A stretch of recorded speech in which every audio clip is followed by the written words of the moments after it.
As armadilhas escondidas no asfalto. Acidente com motoqueiro que caiu em buraco coberto pela água da chuva. Um raio-x das condições críticas das rodovias do estado. A buraqueira onde tem asfalto e o lamaçal nas estradas de terra. Justiça caça mandato de mais de metade dos vereadores de Golvelândia. Coligação para as eleições é investigada por fraude pelo Ministério Público. A partir de agora, no Jornal Anhanguera, segunda edição.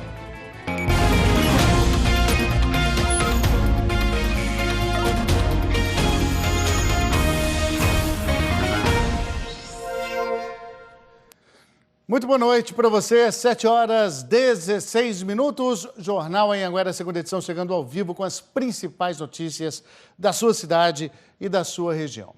As armadilhas nessa época do ano, os buracos somem debaixo d'água. E as câmeras de segurança registraram um acidente bem feio em Anápolis. Vou chamar o Bruno Mendes ao vivo. Bruno, muito boa noite. Praticamente impossível enxergar o buraco no meio do caminho, né? Preciso redobrar a atenção, viu, Luciano? Boa noite a você, boa noite a quem nos assiste. Felizmente, uma das vítimas dessa armadilha, de uma dessas armadilhas aqui em Anápolis, teve apenas ferimentos leves, viu? Passa bem. Mas a imagem gravada por uma câmera de segurança impressiona, viu? A gente está vendo aí. Tinha acabado de chover ali na região do Recanto do Sol, aqui em Anápolis. O motociclista seguia pela rua quando caiu num buraco que estava coberto pela água. A gente vê nas imagens que ele cai com a cabeça no chão. Por sorte, estava de capacete. Os moradores reclamam que sempre que chove, verdadeiras crateras se abrem nas ruas do bairro. Em nota, a prefeitura disse que mandaria uma equipe ainda hoje para resolver o problema. Agora há pouquinho, a nossa produção ligou para um morador do bairro. Essa pessoa contou que uma equipe da prefeitura esteve sim no local, mas fez apenas fotos. O buraco continuava aberto. Agora há pouco, a nossa produção entrou de novo em contato com a prefeitura, que disse que amanhã uma equipe vai resolver o problema. Luciano? A gente fica acompanhando, porque realmente é uma armadilha passar aí nesse local. Não dá para ver nada, né? Muito obrigado, viu, Bruno? Bom trabalho. E um homem foi preso em Ipameri, no sudeste do estado. Veja só, isso depois de agredir a ex-mulher e enforcar a filha. Quem tem os detalhes é o Jonathan Moreira, que está em Catalão. Boa noite, Jonathan. Boa noite, Luciano, para você e para todos que estão nos assistindo. Este caso de violência doméstica aconteceu em Ipameri, cidade que fica pertinho aqui de Catalão. Um homem de 39 anos, não concordando com o fim do relacionamento, teria agredido a ex-esposa de 35 anos. Eles estão separados há aproximadamente um mês.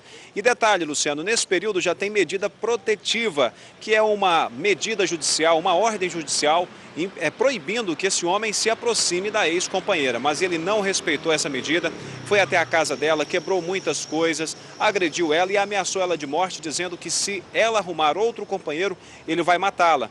E o mais absurdo dessa história é que a filha de 6 anos tentou intervir, mas ela também foi agredida e foi enforcada pelo próprio pai. O homem, o agressor, foi identificado, preso pela Polícia Militar, está na cadeia de Ipameri à disposição da Justiça. Mãe e filha receberam atendimento médico, estão bem, estão em casa. Qualquer novidade, Luciano, eu te chamo. Eu não imagino como é que esse homem tem a ideia, por exemplo, de achar que uma família pode ser reconstituída depois de tamanha agressão e brutalidade, né, Jonathan? Muito obrigado. A polícia prendeu um homem suspeito de aplicar golpes em lojistas, comerciantes no entorno do Distrito Federal. Ele se aproveitava de um momento ali de distração para levar as mercadorias sem pagar. Veja na reportagem de Adeudo Martins e Danilo Moreira. O suspeito chega, pede a mercadoria e logo depois coloca o cartão na máquina. Ele digita a senha e se aproveita de uma distração do comerciante que não confere o comprovante, mostrando que a transação não foi autorizada. A ação durou menos de 1 minuto e foi gravada pelas câmeras de segurança da distribuidora de bebidas do Danilo. Ele teve um prejuízo de quase R$200. Enquanto eu estava atendendo outro cliente, pegou os produtos e saiu correndo.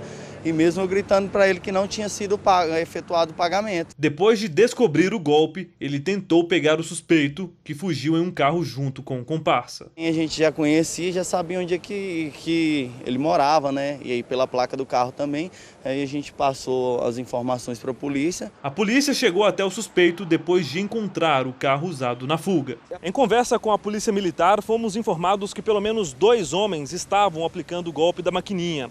Um foi preso nesta terça-feira. 2 vítimas já compareceram aqui na delegacia, mas a suspeita da polícia é que eles possam ter aplicado outros golpes. Ele confirmou que ele mais um, que não quis falar, que tá solto ainda e que está aplicando esses golpes aí na região de Lusiânia. Nossas equipes andaram pelo estado inteiro. A situação crítica nas rodovias nessa época do ano é o que a gente vai te mostrar agora. A chuva piora a buraqueira nas estradas que já sofrem com a falta de manutenção. E onde não tem asfalto é um lamaçal que prejudica o transporte de grãos. Na região central de Goiás, a GO 438 está em situação crítica perto de Santa Rita do Novo Destino. A rodovia de terra vira um lamaçal com a chuva.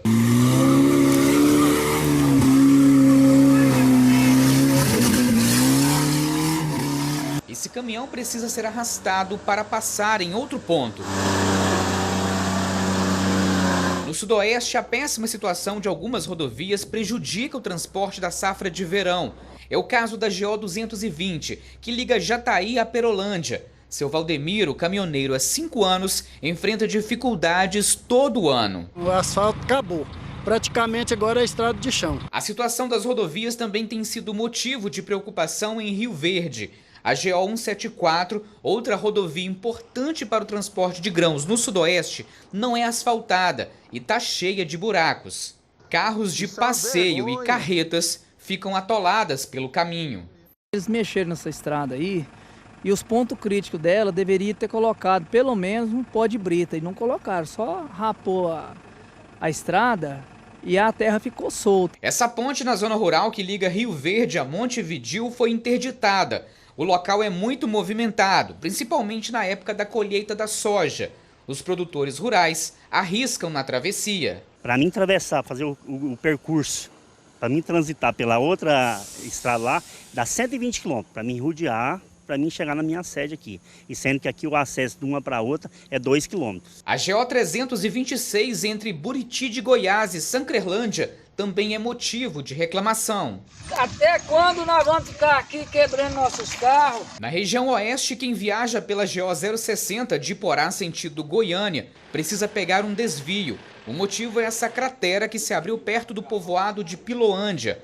A erosão levou meia pista e a rodovia está totalmente interditada no trecho. Aqui no sul do estado, a gente não precisa ir muito longe para ver os problemas enfrentados pelos motoristas. Essa é a Avenida Modesto de Carvalho, em Itumbiara. É uma pista sobreposta com a GO 309. Para passar por aqui, os motoristas precisam fazer um zigue-zague para tentar desviar dos buracos. Se de carro é difícil, de moto a situação é ainda pior. Não tem lugar a gente passar porque é só buraco. Não tem outro lugar para a gente passar. Tem que parar e sair empurrando e passar de a pé. Porque como é que vai passar com uma condição aqui? Outra rodovia estadual com problemas na região sul é a GO 206, que liga Cachoeira Dourada à BR 452. A buraqueira toma conta dos 2 lados da pista. Motoristas se arriscam na contramão, tentando escapar dos buracos. E todo ano é a mesma coisa, né? Vamos às respostas da Goinfra para esses problemas nas várias rodovias que mostramos. GO 438, em Santa Rita, do Novo Destino. Goinfra diz que está na lista para ser asfaltada. Mas até agora a obra... Perdão de novo, mas que a obra, para que ela seja feita, vai acionar a empresa responsável pelo trecho para fazer a manutenção. GO 220 e GO 206. A resposta é a mesma. Tem projeto para restauração, mas ainda não deu data. Por enquanto, vai cobrar das empresas de manutenção da região uma operação tapa-buraco. Agora, a GO 174. A Goinfra também diz que notificou a empresa terceirizada para atuar o mais rápido possível. Na GO 326, entre Buriti de Goiás e Sancrelândia, Goinfra diz que está sendo restaurada, mas depende de parar de chover para retomar as obras. Na GO 060, está interditada por causa da erosão no bueiro e técnicos trabalham na solução, mas ainda não tem previsão de entrega de obra. Na GO 309, na área urbana de Itumbiara, ainda não tivemos resposta da Goinfra. E tem também a estrada entre Rio Verde e Montevidéu. A Prefeitura de Rio Verde disse que tem projeto para arcar com metade da obra. Já a Prefeitura de Montevidéu informou que vai fazer uma contraproposta, alegando que não tem dinheiro para a outra metade da construção da ponte.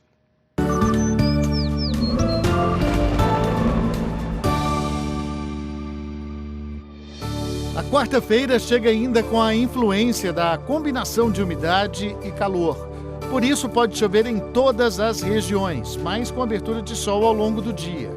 O volume de chuva começa a diminuir a partir de amanhã. Chove mais no norte, centro e no leste de Goiás, 12 milímetros. Em Lusiânia e Anápolis, dia mais frio, com temperatura máxima entre 26 e 27 graus. Jataí, em Rio Verde e Itumbiara, calor de 31 graus. Um homem foi morto a tiros na porta de casa em Caiapônia. Eu vou chamar o Marcos Gouveia, ao vivo de Jataí. Boa noite, Marcos. Olha, depois do crime, um dos suspeitos ainda entrou em confronto com a polícia, né?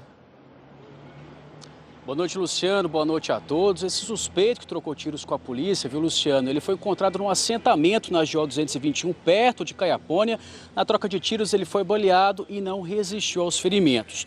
E hoje, pela manhã, o outro suspeito também foi preso perto desse assentamento e com ele foram apreendidas aí 2 armas de fogo e também munições.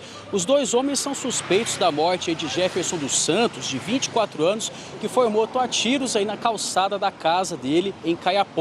Os 2 suspeitos estavam numa moto. E no outro bairro, um outro homem de 18 anos também foi baleado, supostamente por esses 2 homens que estavam na moto. Mas esse homem de 18 anos, ele resistiu aos ferimentos. De acordo com a polícia, a suspeita do crime é um acerto de contas e, de acordo com a polícia, seria a morte aí de um irmão de um dos suspeitos. A vítima do homicídio, o Jefferson, ele seria o suposto autor aí desse crime que aconteceu em Doverlândia no dia 16 de janeiro. 2 crimes que podem estar conectados aí, que estão sendo aí investigados pela polícia. Luciano. Obrigado, Bruno. Bom trabalho a todos aí na região. E em Anápolis, Marcos, viu? Desculpa, obrigado, Marcos. Em Anápolis, o restaurante Cidadão, o restaurante foi invadido nessa madrugada. O curioso é que o ladrão só levou alimentos, mas fugiu de barriga cheia, que antes de sair, ele ainda fritou um frango e comeu. Nessas fotos dá para ver a bagunça que foi deixada pelo ladrão. Quando funcionários do restaurante popular chegaram para trabalhar, levaram um susto. Tinha comida espalhada, portas arrombadas e armários abertos. O restaurante Cidadão, aqui no centro de Anápolis, fecha às 3 da tarde. Os primeiros funcionários só chegam no dia seguinte, às 5 da manhã. Foi nesse intervalo que o ladrão cozinheiro preparou o jantar. O pessoal desconfia que o cardápio noturno do invasor foi frango frito e mamão de sobremesa. Ele ainda levou alguns mantimentos. A suspeita da polícia é de que ele seja morador de rua e tenha entrado pelo teto do restaurante. Vai nessa linha de pensamento que sejam pessoas que ficam nas proximidades, que dormem na rua. Então eles entraram naquele local para se alimentar, levaram algum tipo de alimentação e deixaram aquele restaurante. A Organização das Voluntárias de Goiás, que administra o restaurante, disse que a invasão não prejudicou o almoço e que vai acompanhar a investigação da polícia. Rápido intervalo e a seguir, a Justiça Eleitoral caça mais da metade dos vereadores de Golbelândia. Já, já.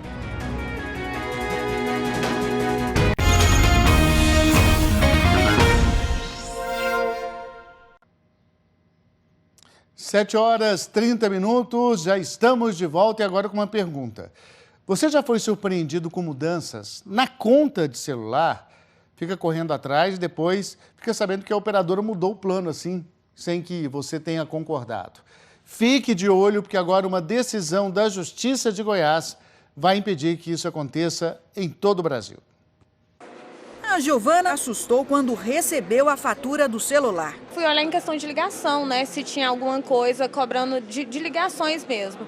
Mas a mudança na conta não tinha nada a ver com ligações. A operadora tinha mudado o plano sem avisar. Informou o plano que estava, eu falei que não era aquele, aí eles falaram que teve alteração, sendo que eles não tinham me ligado, eu não tinha ligado a operadora pedindo para trocar plano. Mudar o plano sem o consentimento do cliente é prática comum das principais operadoras do país. Segundo o Procon, no ano passado, 6 mil consumidores em Goiás registraram o problema. Este ano já foram mais de 300 reclamações. Isso aí configura prática abusiva totalmente em desacordo com o que prevê o Código de Defesa do Consumidor. Para proteger o direito dos clientes, o Ministério Público Estadual entrou com uma ação na Justiça. E agora as empresas podem ser multadas em até R$20 mil por dia se não informarem claramente o que estão oferecendo. A decisão da Justiça de Goiás vale para todo o país. O consumidor tem que ser informado expressamente sobre qualquer mudança no plano de internet e telefonia. E tem um prazo de até 30 dias para dizer à operadora se aceita ou não as alterações propostas.